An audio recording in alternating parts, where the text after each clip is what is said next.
with Channel 5 News. Today we have a special report surrounding football, primarily the issues surrounding Pee Wee football all the way up to the collegiate level. There are many issues surrounding this sport, especially dealing with head injuries and the problems that may arise with injuries.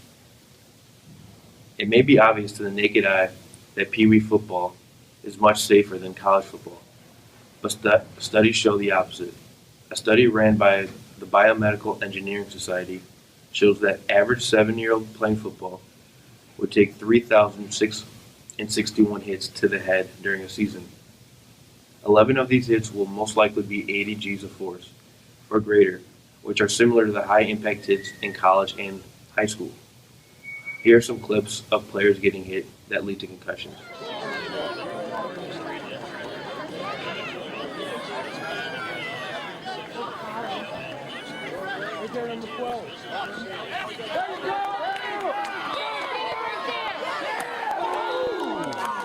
Stop him. Oh my gosh. These are very powerful hits, and although a concussion may be a simple problem to cure, unnoticed and repeated concussions are where the real issue lies. Players tend to experience symptoms such as headaches or dizziness, but still think it's okay to go back in the game. These concussions can cause severe long-term problems such as high risk of Alzheimer's, anxiety, depression, and even suicide or death.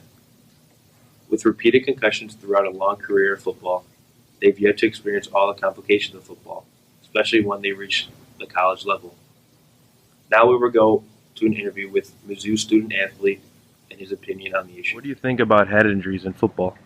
Well, being a college athlete, it's kind of hard hearing these stories about football players or just athletes in general getting these severe injuries, like especially concussions leading to career-ending injuries that cause them to maybe lose their athletic scholarship and maybe even like have to drop out of school because they don't have that scholarship. So it's really hard to hear about those stories. And you know, a lot of the problem is like the NCAA, if you lose your scholarship, like you don't get any compensation for that.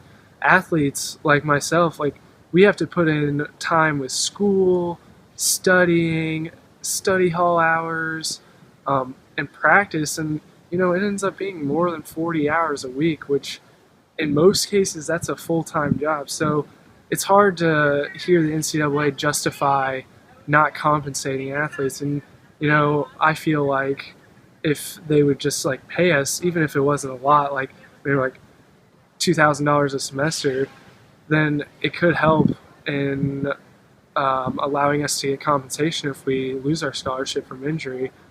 And you know, athletes, especially football players, they're the ones that bring in the revenue to the sport, to the school, and yet they don't see a cent of it. So that's sort of how I feel about it. You know, there's a lot of changes going on now, so hopefully something can happen. Thank you, Levi, for that interview. Football is a violent sport that is bound to have a multitude of injuries. Concussions have becoming an increasing problem to the sport, and changes are being made in order to fix it. But it affects the players in more ways than the injury itself.